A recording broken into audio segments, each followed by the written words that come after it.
Pada pertemuan ke-7, kita akan menganalisis nilai filosofis pada seni sastra Nusantara. Apa itu seni sastra? Sastra adalah kata serapan dari bahasa Sanskerta, yaitu sastra, yang artinya teks yang mengandung suatu instruksi, pedoman, ajaran. Menurut Esten, sastra ialah suatu karya imajinatif yang diungkapkan melalui sebuah bahasa yang khas serta mempunyai sebuah nilai positif terhadap kehidupan manusia.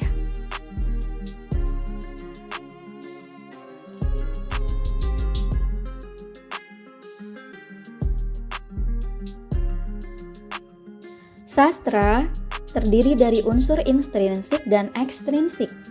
Intrinsik yaitu tentang tema, amanat, karakter, konflik, latar, alur, simbol, dan sudut pandang. Sementara unsur ekstrinsik diantaranya ada latar belakang, keyakinan, dan adat istiadat penulis, situasi politik, sejarah, dan ekonomi. Ciri-ciri sastra diantaranya seni sastra berupa bahasa, yaitu seni sastra yang berbentuk ungkapan, kata-kata, cerita, maupun gaya bahasa. Sementara seni sastra berupa curahan perasaan, yaitu yang berbentuk kitab, buku, tulisan, maupun karangan. Dan yang terakhir, seni sastra yang tertuang dalam gagasan atau nilai, yakni sastra yang berbentuk ajaran, pedoman, perintah, maupun pendidikan.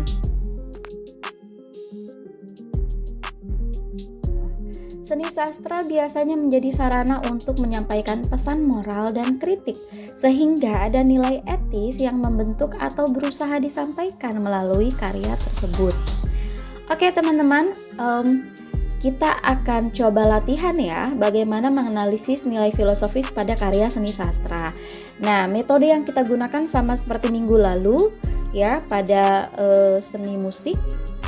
Kita masih menggunakan metode hermeneutika, khususnya hermeneutika menurut Ricoeur, ya, yaitu ada 3 langkah.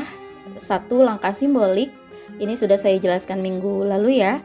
2, pemberian makna, kemudian yang ketiga adalah langkah filosofis. Oke, kita akan memulai tahapan analisis makna filosofis mulai dari deskripsi, kemudian investigasi, dan penarikan kesimpulan.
Teman-teman, kita mulai dengan deskripsi. Langkah simbolik yaitu mengidentifikasi simbol atau teks yang muncul dalam karya sastra. Oke, perhatikan slide 8. Silakan dibaca baik-baik berulang ya. Cerita rakyat Ande-Ande Lumut ini saya rangkum dari berbagai sumber yang ada di Google. Jadi silakan dibaca. Saya juga rangkum dari banyak varian cerita Ande-Ande Lumut yang ada di YouTube juga gitu, dan beberapa buku cerita. Ini sudah saya rangkumkan dan sudah saya beri bold ya, bold itu tebalkan. Sudah ada kalimat yang saya tebalkan. Nah, ini simbol-simbol yang nampak atau yang muncul ya. Oke, coba diperhatikan.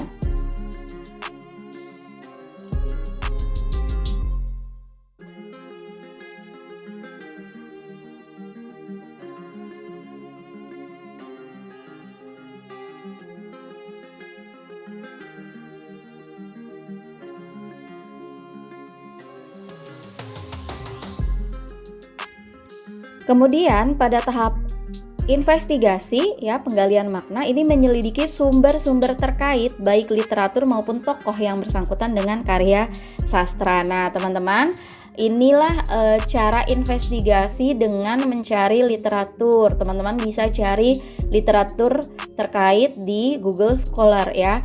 Nah, ini saya dapat beberapa literatur. Seharusnya minimal 15, tapi saya ambil beberapa saja yang sesuai. Nah, kalau misalnya tadi dari yang nampak itu, yang tadi saya bold ya, simbol-simbol yang nampak. Nah, seharusnya teman-teman cari literatur berdasarkan simbol-simbol yang nampak tadi. Nah, ini saya contohkan ya. Oke, di sini ada tentang folklore, ada tentang cerita rakyat Jawa Timuran, ada Ande-Ande Lumut, ada tentang posisi perempuan dalam cerita rakyat gitu, dan ada juga tentang analisis kesantunan cerita, ada tentang prosesi perkawinan Jawa Timur, sampai dengan tafsir larangan bersolek. Nah, karena kan dalam cerita Ande-Ande Lumut itu kan diceritakan kelenting abang atau merah, kelenting biru, kelenting hijau itu kan bersolek gitu kan, untuk mempersiapkan diri mengikuti sayembara mendapatkan jodoh. Nah, ini hal-hal yang perlu kita gali maknanya ya.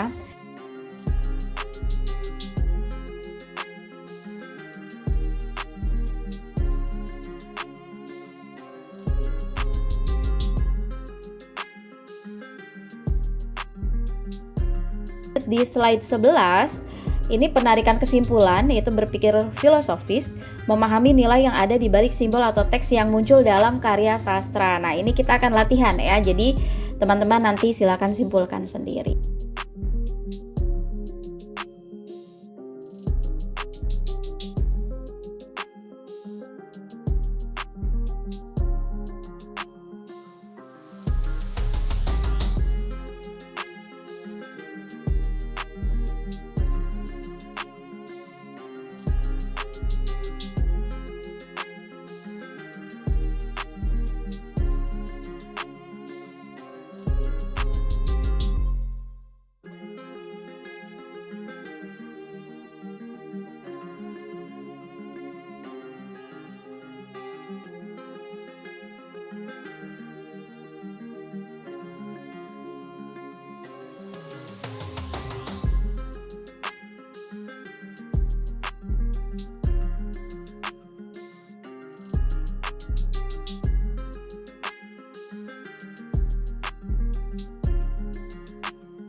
Kita tadi sudah menemukan simbol-simbol ya, ada beberapa yang saya bold. Mungkin kalau teman-teman menemukan hal lain, boleh ditambahkan ya. Ini contoh saja ya. Contoh pertama, untuk menghindari peperangan, putra-putri kerajaan ini dipersatukan melalui ikatan pernikahan. Nah, jadi investigasi kita adalah, jadi makna pernikahan itu apa? Nah, kita harus cari banyak literatur tentang pernikahan. Makna pernikahan secara umum, atau pernikahan adat Jawa Timur gitu, dan seterusnya.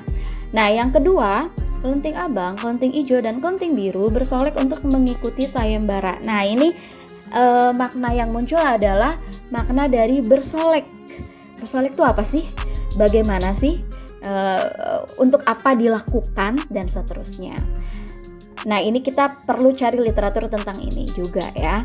Nah, yang ketiga, kelenting abang, kelenting hijau, dan kelenting biru menumpang yuyu kangkang, seekor kepiting besar, untuk menyeberangi sungai agar bisa menemui pemuda tampan dengan syarat mencium kepiting tersebut. Nah, ini adalah makna perjuangan ya. Cuma pertanyaannya adalah, apakah dengan mencium kepiting ya, dalam tanda kutip ya maksudnya, itu adalah bentuk perjuangan, sementara sebenarnya dia sedang berjuang untuk mengikuti sayembara mendapatkan jodoh gitu. Nah, ini kan sesuatu yang aneh yang perlu dipikirkan juga ya.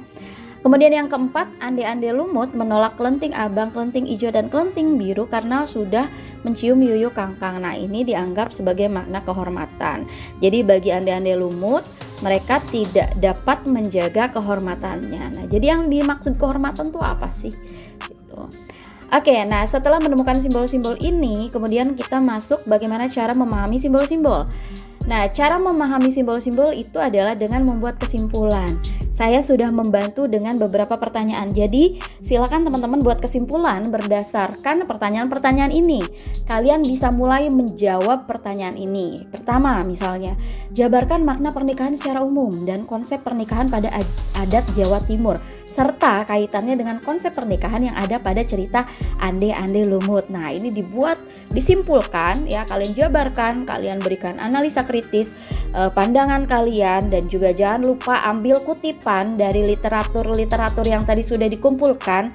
Nah, menurut mereka yang sudah menulis lebih dulu, pernikahan itu apa, bagaimana, dan seterusnya. Baru nanti dikaitkan dengan cerita yang ada di ande-ande lumut. Begitu caranya ya, itu bisa jadi beberapa paragraf.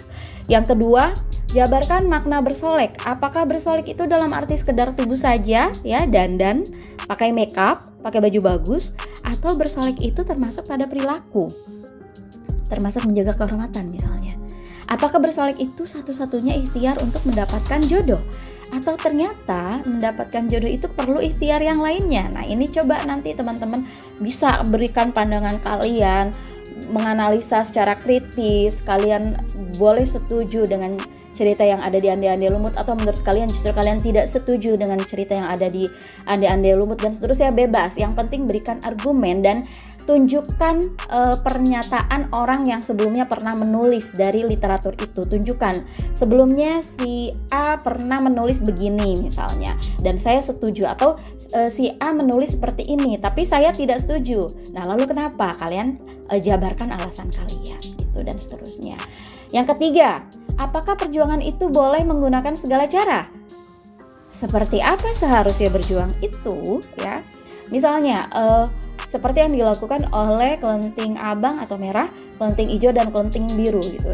Supaya mereka bisa menyeberang sungai, mereka rela mencium kepiting. Padahal seharusnya kan mereka menjaga itu gitu. Jangan melakukan itu, karena itu kan harusnya mereka jaga untuk jodohnya ya, si ande-ande lumut itu gitu. Nah, jadi apakah perjuangan itu boleh menggunakan segala cara ya? Boleh juga kalian misalnya berpihak pada kelenting abang, kelenting hijau, dan kelenting biru, nggak apa-apa kok, itu bentuk perjuangan misalnya. Emang apa salahnya? Memang kenapa? Toh mereka berjuang gitu kan misalnya. Atau justru kalian berpendapat lain ya, seharusnya mereka tidak melakukan itu gitu, seharusnya cari cara lain untuk menyeberangi sungai misalnya, dan seterusnya.